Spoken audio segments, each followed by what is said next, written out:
Hi, I'm Sergeant Martin Moyes, Royal Electrical Mechanical Engineers. It's 1991 and I'm here in northern Iraq with the 3 Commando Brigade Air Squadron, Royal Marines, on Operation Provide Comfort. While I was here I took a lot of footage on my video camera. Stay tuned to see the video footage and find out more about Operation Provide Comfort.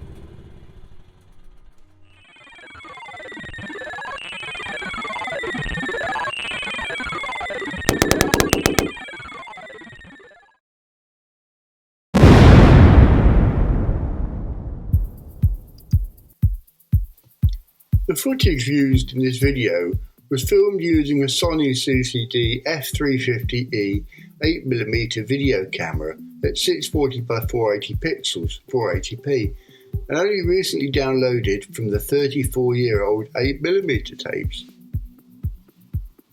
In 1991, 3 Commando Brigade Air Squadron, 3 BAS, was based at HMS Heron near Yeovil, Somerset, consisted of a Royal Marine Air Crew and handlers, and Royal Electrical Mechanical Engineers Light Aid Detachment, who maintained the unit's Gazelle and Lynx aircraft.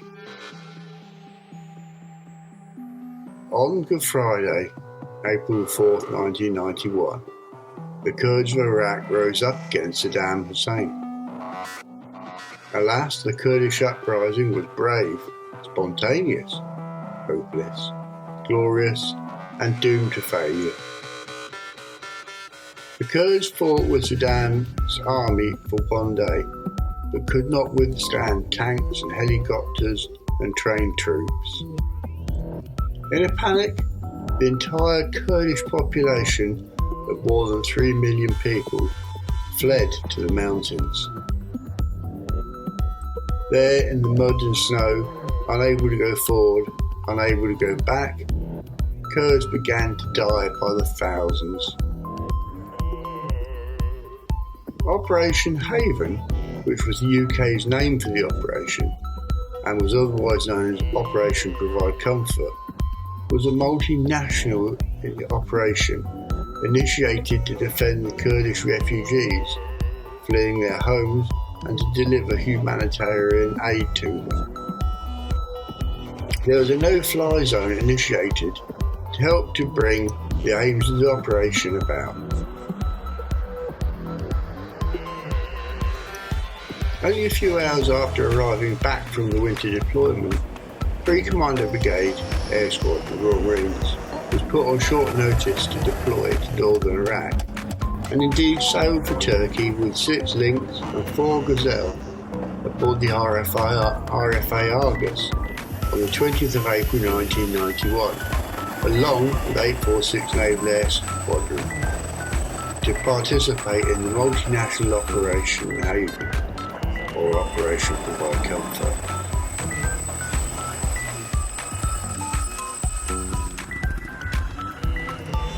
The unit actually disembarked in Turkey and drove for some 24 hours at very slow speeds and difficult conditions through southern Turkey.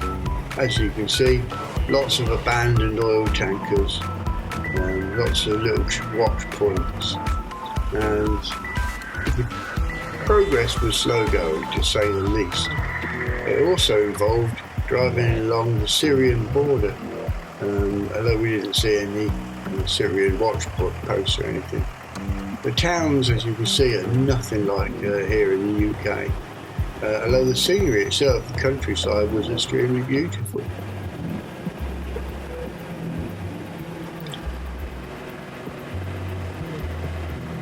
And then as we got closer and closer to Iraq, there was row upon row upon row of trucks lined up with aid.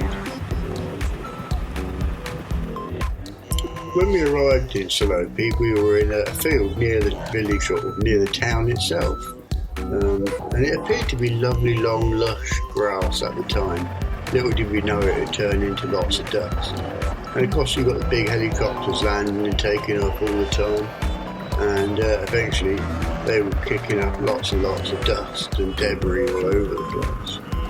Although it was beautiful scenery with the views of the mountain range in the distance, and we all enjoyed proper kebabs made in the village, although they were rather dirty, and we all ended up with a severe stomach problem the next day, but they were beautiful.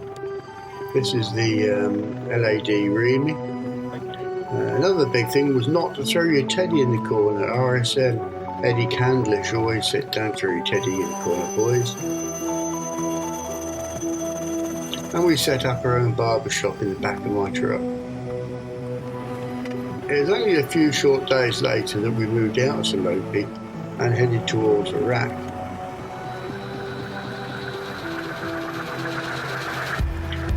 We also passed the refugee camps, which were immense.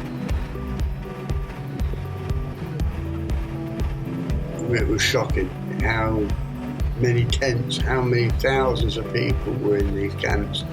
I've never witnessed anything like it before in my life, and hopefully I'll never witness anything like it again. It wasn't long before we crossed out of Turkey, crossed the river Tigris, and entered into Iraq, to be greeted by lots of children waving. Because what they were hoping for was that we'd pull over and give them sweets or food or something, because they had nothing, including no homes for many of them.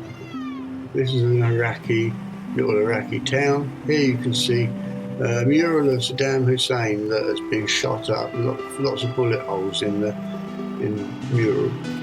And then we came across, again, more and more refugees in refugee camps that have been set up, living in terrible conditions, very little food, no sanitary facilities really to speak of whatsoever, and lots and lots of children running around on the streets begging for food.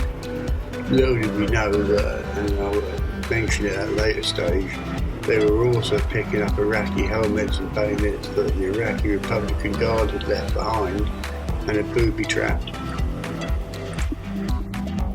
Then when we arrived, we found ourselves situated and camped just below Saddam Hussein's summer palace that you can see here, which was actually a vast complex with a big wall around it. Our Lynx helicopters and Gazelle helicopters, obviously, which required constant maintenance, and the Royal Electromechanical Engineers (LAD) worked constantly to keep the aircraft in the air. Lynx helicopters were the Mark 7, fitted with the tow missile system, which you can see on this helicopter here. And this is one of the unit's Gazelles, which is a lot lighter, more nimble aircraft.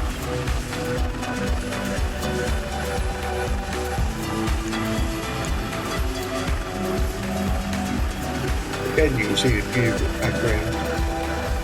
The scenery was absolutely stunning, and it's a privilege to be able to witness the scenery. Here again, you can see one of the unit's Lynx helicopters departing the base location, and 3 clowns.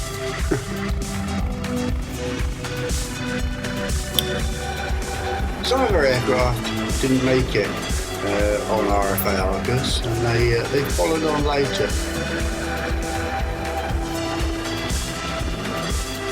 And they were delivered to us underslung under Sea-King helicopters. But some of the lads decided that they would build rockeries and things like that around their tents. This was actually my tool store setup. So I had a big tent set up, which we lived in and worked in, and the truck with all the tools in. We also had Kate Adey with us, who can be seen here talking to RSM Eddie Candlish. And we often seen American Apache helicopters and the like flying around.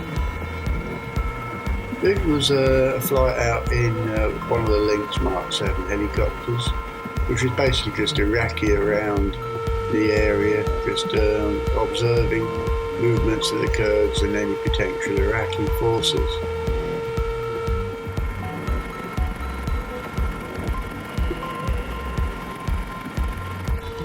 As you can see in the footage, the landscape is rather barren, but extremely beautiful.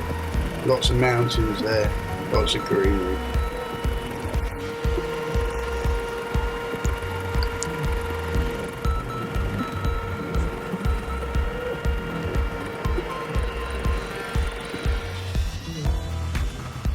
And then we went out on a few occasions with flatbed trucks, looking for items to use in the camp. For instance, we had a shower with marble floor and things like that. One day we stopped off at what turned out to be an Iraqi Republican Guard prison, and which they had abandoned. And here you can see all the rubbish and personal effects that were strewn over the floor, and munitions dumped out the back. There was also a lot of bodies out the back, which I chose not to show. And children living right by its side, who were glad to see us, and were looking for sweets and things like that. As you can see in this picture here, the scenery was beautiful. On the way back, we went past Saddam Hussein Summer Palace, and here you can see the guards watching us and waving to us and things like that, all carrying out AK-47 rifles, as you can see.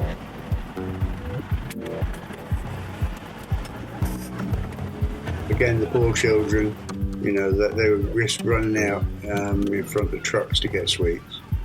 Here was my tent after a bit more work, and again the beautiful scenery in northern Iraq, which was stunning, I've got to say. On this occasion we were out in Land Rovers, and we were heading to a French unit. We had been tasked with going out and doing some work on a Gazelle helicopter of theirs that had a problem, and we went out in two or three Land Rovers and past the Kurdish PUK headquarters and a few French checkpoints. I must admit we got lost, and this guy was showing us where to go.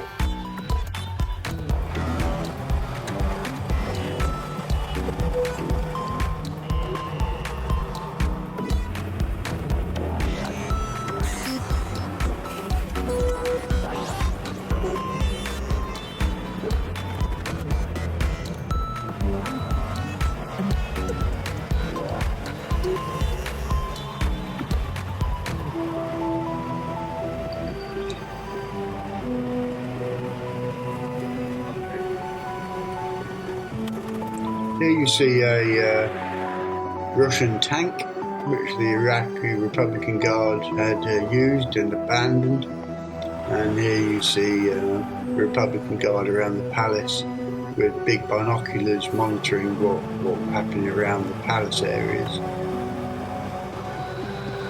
It's very, very difficult to remember some of these scenes and what was happening. As I say, it was 34 years ago, and here you can see during one stop to talk to the local people, we found lots of munitions dumped in flower beds, and there was plenty more, rifles and munitions dumped all over the place. It was quite scary, really.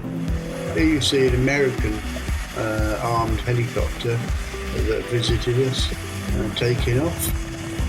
Notice the machine guns on the side.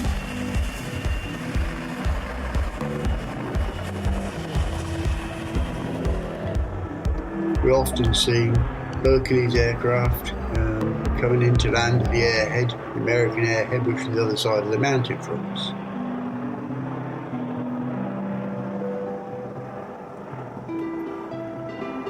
And obviously there's a lot of Chinooks that operate in the area, both American and British RAF. Now all units in operations given the opportunity do like some R&R, and it's important to keep the soldiers fit and active and happy. And occasionally we manage to do things like play netball, volleyball, push bike races, and things like that to keep everybody amused.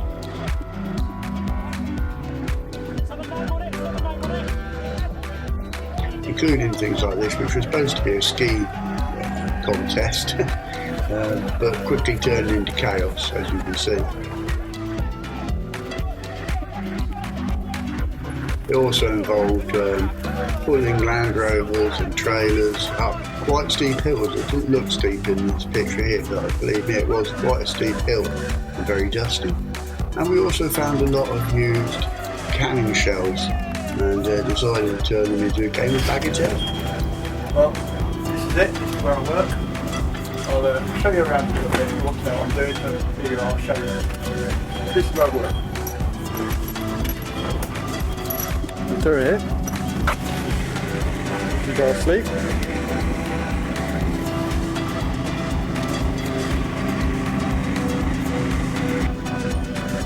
This is the view from inside the working area of the tent. My truck, my tent.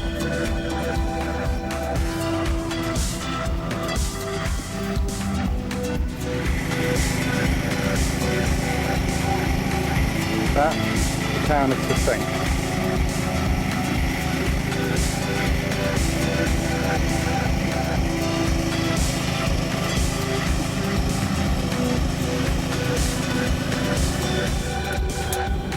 What do you think of the scenery there? By the mountain, you get fed up with it. Dark? Very dark here. Hot? Not too hot today, it's slightly overcast. It's a nice change, but it's still hot. A lot hotter than UK. Windy today, very windy. The tent's blowing around, you'll probably hear it. But still, well hot enough for a Coke. Pepsi, there's a lot of creepy crawlies around. There's actually none about at the moment that I can film, apart from a fly flying around me. There's little lizards. You get praying mantises, which are about that big.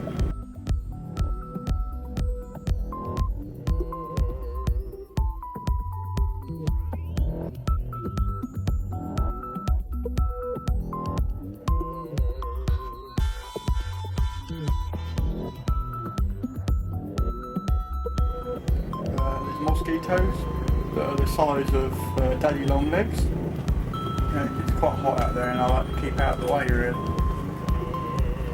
There's not a lot to do during the day here. You ask what I do if I go out feeding the Kurds or if I go out on patrols, etc, etc. So I've been out a couple of times, well quite a few times actually in the Land Rover, because going from this camp to their head, which is the other side of the mountain, a few weeks ago, down the St village which I showed you a minute ago, the girl down there, about 19, quite attractive girl, tried to actually hand me her baby. And I reckon the reasoning behind that was that I could probably feed the baby better than she could. It's quite upsetting to see some of the things, but there again it makes you realise that we're doing worthy jobs out here. At the moment the Kurds seem to be getting quite upset because they've got drift that we might be leaving fairly soon. So things could get nasty. I don't think they will. I think the government will have the sense to pull us out before anything else, before it gets worse. But as a whole, the majority are still pleased to see us here. They're still waving to us on the streets, and we're still, giving them what we can. So the Americans are just over the way. And I ventured out quite a long way the other week down to the French area, which is like about 30-40 k's away. Excuse me. That was quite interesting. We were driving through the high mountains. We've seen lots of little villages that normally aren't seen. There's a T-52 tank abandoned down a slope, which we stopped and had a look at. Didn't go down to it, but it's very dangerous. There's lots of warnings of landmines and booby traps, etc., laying around. So we just don't pick things up. Even things laying around in the street, we don't pick them up. The Kurds tend to be picking them up. I mean, it's easy money for them, because what they're doing, they're going and picking up helmets and bayonets and respirators and old Iraqi clothing, and they're selling it to the soldiers. So they're risking their necks, but there again, they know where to go, they know where the stuff is. One myself, I've managed to get hold of an Iraqi helmet and an Iraqi bayonet from a Kalashnikov rifle, and also a shoulder badge or a lapel badge with a tank on it, and a Iraqi cap badge. One genuine Iraqi helmet, which came from down in the village of Saddam. very nice. It's made of a type of fiberglass material. Doesn't look too comfy either. The bayonet, with a Kalashnikov rifle, like I said. Quite a good condition actually, this one. It's cost me $14 this one.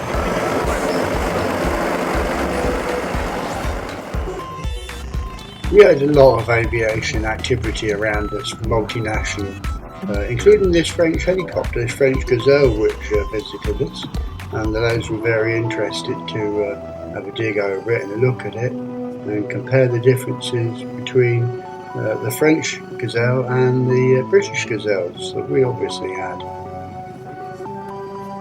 And here you can see the lads all inspecting it, looking at its instruments and checking out its engines as well. We noticed on the front they had big cutting blades, and these were there in case the aircraft flew into power lines or anything, it would cut the line in theory.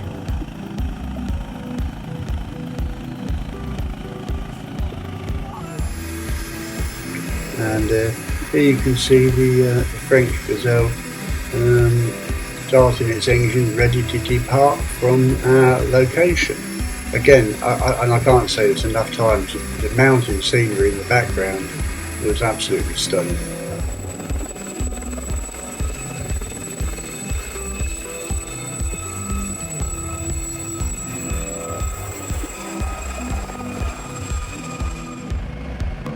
And the same helicopter doing a low fly past. We found this little bird, as you can see in my fingers. I'm now going to put him in his little nest I've made and go and try and find him a nest, hopefully with some live parents.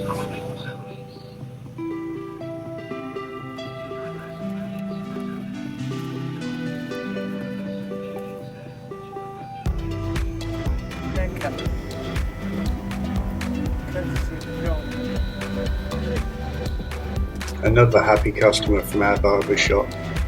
Maybe not.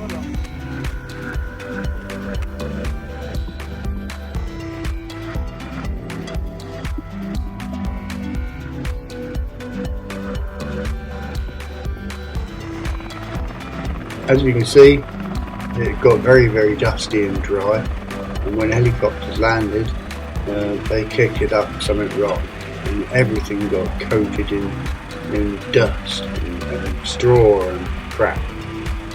And this is one such aircraft landing, to bring us some spares, I believe, if I remember right, they were delivering for us.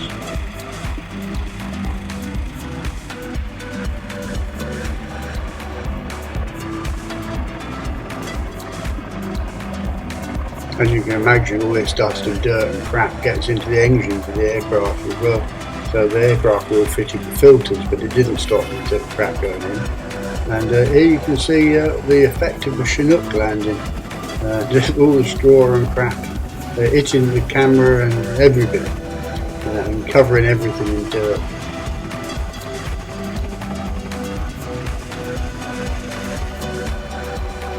And the local sheep population also like to get out of the sun, and apparently the linked helicopters are great sunshade. And here this is again at the Iraqi-Turkish border, and this is trucks loaded with refugees going one way or the other. Another one of our aircraft being delivered. Now this one that actually had a problem was having the rotor head worked on, and we had to move location, so it was moved and slung under a Chinook helicopter.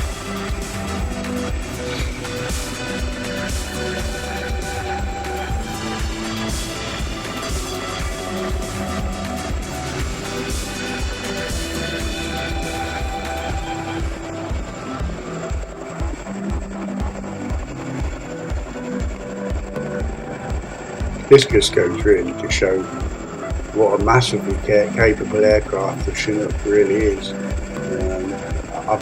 love the Chinooks. I hear them flying by where I live here now, and I can just spot the sound of a Chinook from miles away. Here you can see some more of the scenery taken from a flight in a Lynx Mark 7 helicopter, including places such as the American Airhead, as you can see here. It's worth mentioning actually at this point that the area that we were in alongside the Tigris River, according to local folklore, was the original site of the biblical gardens of paradise, the Garden of Eden, and the location of the Tree of Knowledge, not that I've seen any Tree of Knowledge.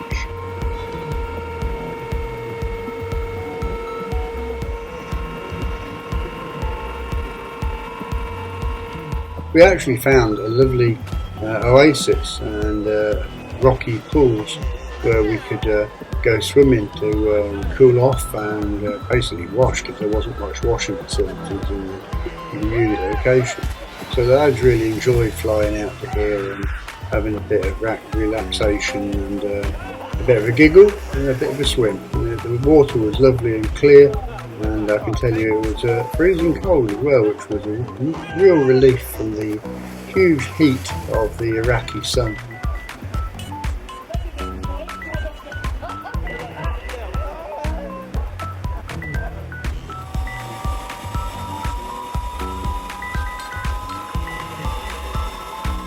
This was a flight in a Gazelle helicopter.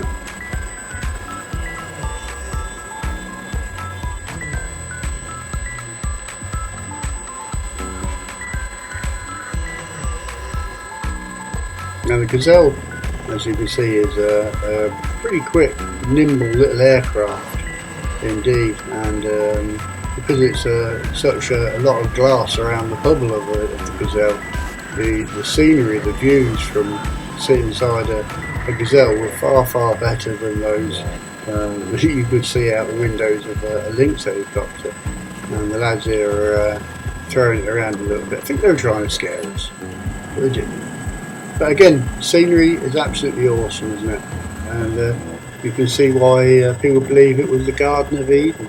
And indeed, that's why Saddam Hussein set up his summer palace there, because of the beauty of the area.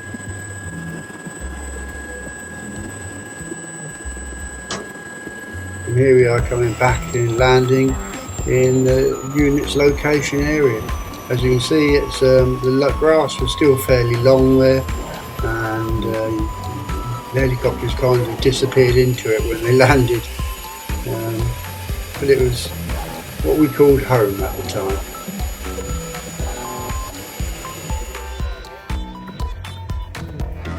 Here's one of my good friends on patrol, and you've seen there a Apache helicopter flying past or flying around us. And,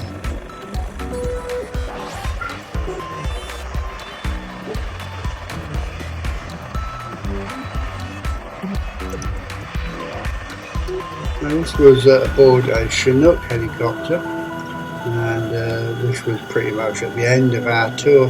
There's a lot of footage that I've missed out because it really degraded that bad. It wasn't worth watching, and some of it because it was things I wouldn't want to show.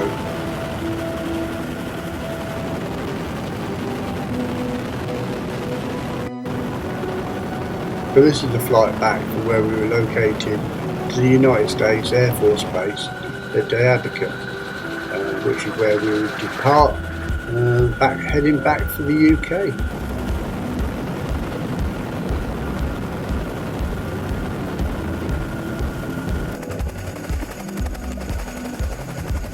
And this is the lads waiting to go back. As you can see, 6th of the 7th, 1991. There we are, a lot of the lads with their kit, or what little kit we could take back, waiting for the flight back on the RAF VC-10. And this is the airbase, and you'll see as the aircraft is taxiing past several Hercules aircraft.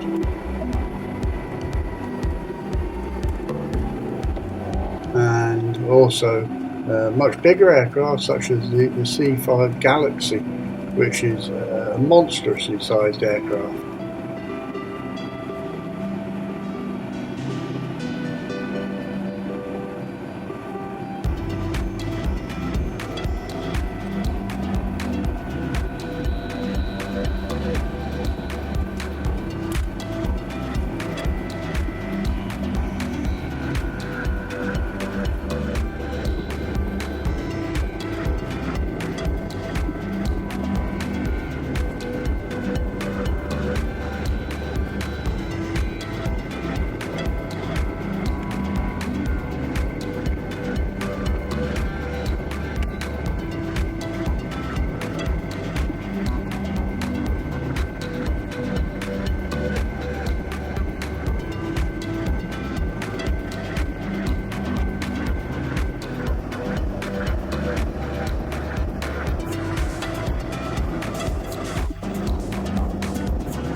And eventually, after a short flight of about 4 hours or so, we landed at RAF Prize Norton in Oxfordshire.